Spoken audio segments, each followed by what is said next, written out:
has a few more options which you can adapt to the car just to make it perform and to make it run better. Modifications that the car has now, so she's got a free-flowing exhaust system which I think is a 3-inch. She's also got the stock intake and all that taken out, so it's now running a larger intercooler.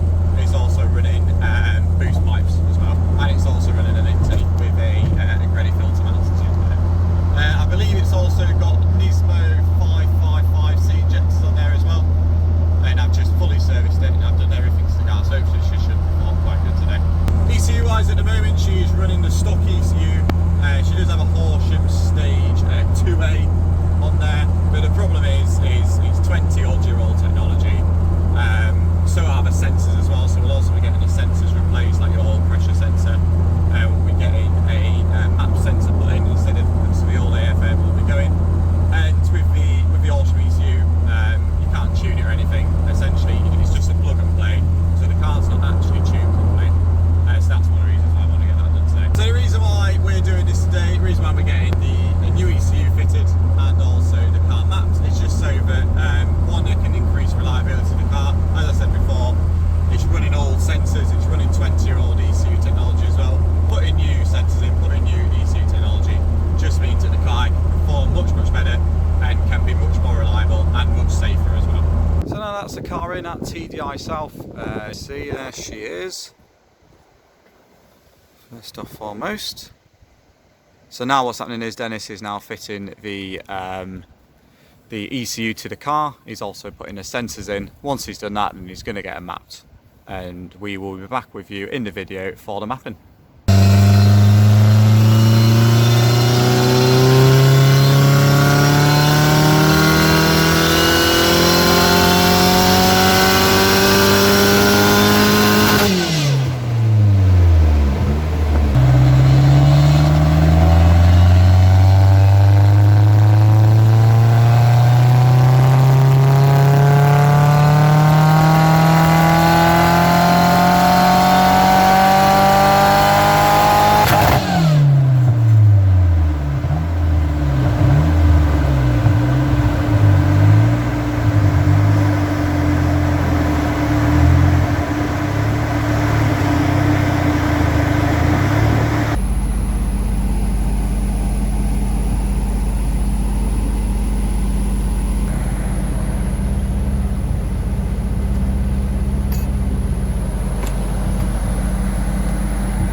Join us on the next day. So we left the car overnight just to make sure that the cold start was good in the morning. So that's the ECU all fitted and the mapping all done on the car. The first impressions, she does drive much better. You can tell that everything's working how it should be. Just like basic things like the drivability of the car is much better. I think this is probably one of the only cars that I've mapped where I've felt a massive difference in just how the car drives normally on a day-to-day basis. And she pulls great for all the gears as well, and sounds really good. So I'm very happy with the map. So bits that I can tell that have improved in a performance section, certainly pulls with a boost, pulls better throughout all the gears, pulls harder as well, and then pulls to the red line, which is also great. See, didn't too much before. It was a bit erratic on the chip, but now you can just tell it comes in a little bit sooner, and it just pulls throughout the whole of the red range, which is really great to see. But really, in terms of a performance aspect, I wasn't expecting too much on the chip. They say that the car makes between 280 to 310, which is similar to what this is output, and I'll go through the figures later on, and I'll go through all of the dyno sheet, etc. But really, the main benefits of this now, the car's just much safer to drive, much more reliable, and in terms of cold starts, it's way better than it was before. Before it sort of idle a bit erratically, and it would idle a bit funny as well when it was warm, where now it's absolutely fine. And just in terms of the drivability throughout the gears and cruising on the motorway is also much better. Action! So I'm going to continue the rest of the drive home in this lovely summer sunshine, and then I'll join you guys for the rest of the video where I'll talk about what they did in terms of the engine bay of the car, and we'll also go through the dyno sheet. There's the engine bay of the car. We've just got back. I thought I'd show you a few things that have changed that you guys can also change to your SR20s if you've got them as well. So you may remember, or for those who are quite familiar with these cars, it also has an airflow meter or an AFM. Okay, so that sits essentially, or that would sit on the stock car anyway, like so.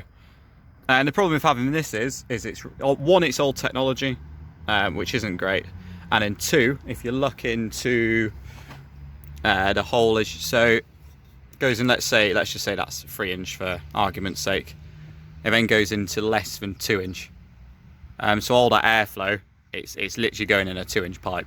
So it's really restrictive for airflow as well. Not to say that it's old technology and may not read, give you the same exact readings as a new one. So essentially what we've done is we've completely blanked that.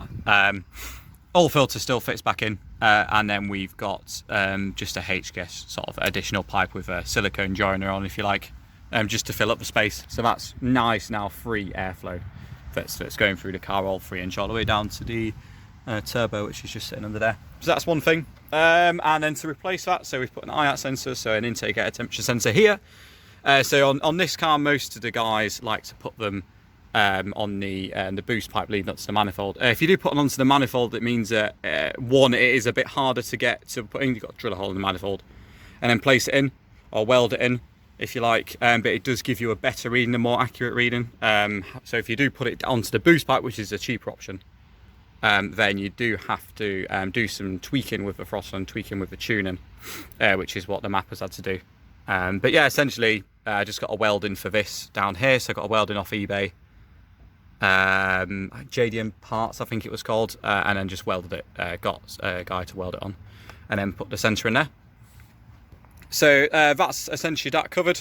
And then we also got rid of the manual boost controller. So those who have a manual boost controller, it was mounted just here with a vacuum line going to the turbo, and then a vacuum line all the way going down to, see if I can find it for you here. So here, so now that line's still on, and now it's connected to a boost actuator, which is controlled by the ECU.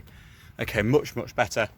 But one, the main reason why is now that the boost is set to a standard, to a setting, and the ECU can now adjust for that as well, which is really good. Beforehand, the ECU was unable to adjust to that.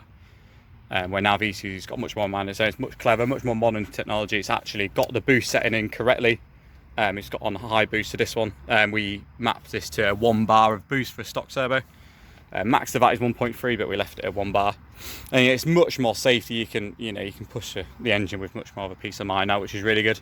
And essentially all I did is put it onto a mounting bracket down the bottom there, and then I fed the vacuum line down into the wastegate actuator of the turbo. You can just see that down there. Okay, and then the other vacuum line just goes into where I showed you before, which is just down towards here. Just goes into the boost pipe. I say this is probably one of the big upgrades that we've done to this car. Just getting rid of that manual boost gauge. You could boost controller, sorry. I say you could adjust it up or down. Again, once you adjust it, more air's going in through the engine, and that fueling isn't changing. That fueling is not really adapting, so it potentially you can end up blowing the engine. So a lot of people, and especially Dennis at TDI, really does not like a manual boost control.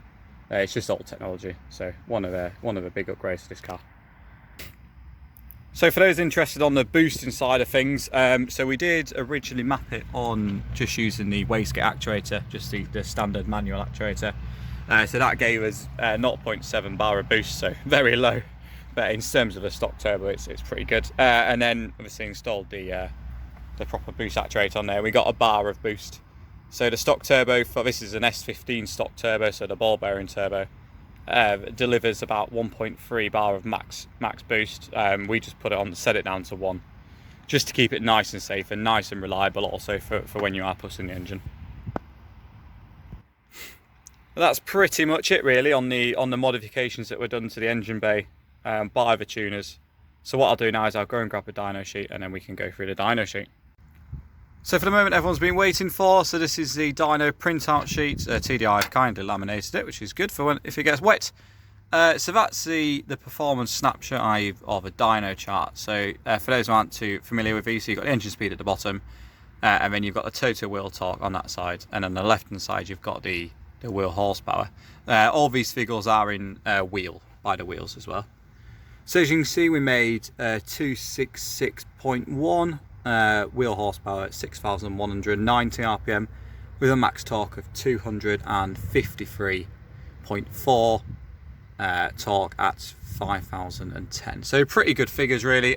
Most people with SR20s with these sort of modifications make around sort of the 300 to the crank. So this is running 312 at the crank. I just like to always go for horsepower because that's what really matters. So these are pretty good figures to say it is a completely stock car, stock internal, stock turbo, all that sort of stuff. So yeah, pretty good. And then on the back, for those who are interested, you've got all the conversions and what horsepower and torque was being met at different RPMs, which is also really good. And as you can see there, 1 bar of boost. So another little feature that I thought I'd show you guys just before I wrap up the video is this. So here's the ECU. I've just taken it all out of its holder. And this is basically a little connector. So what happens is you plug the connector in, pretty much like so. Okay, and what this does is it allows you to connect your ECU to an Android Auto system. So you can have that like I'm going to have on my dash over there, or you can also have it on your phone if you wish, or a tablet, or any other sort of device that holds Android Auto. And what it'll do is it's an app that you can download on there, and you can see the performance figures of the car. So you can see what it's pushing, you can see the temperatures, everything that's fed into the ECU. You can also view yourself, which is quite a powerful tool. You do only get this with the Race, however, so that is something to bear in mind. But a really cool tool if you're taking your car on the track or doing some drifting with it, or you just want to see for street purposes, and then that's a really good tool to have. That's me for this video. Hopefully everyone enjoyed that. Hopefully those who have got an S chassis or even other cars, RB cars, do get something out of that. Like I say, it is really good upgrade to get if you are on a stock ECU. Or you do have like a Horsham or something similar to that, or a chip on one of your cars, then definitely get it mapped properly with a proper ECU. It's definitely worth the time. A big shout out to Track Parts, who we are gladly affiliated to.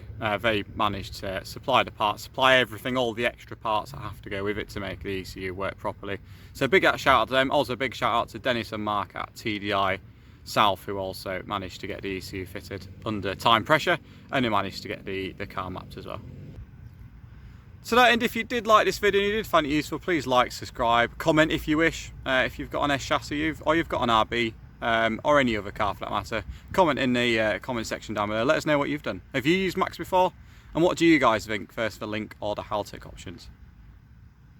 That's everything from me. Thanks for watching. See you next time. Goodbye.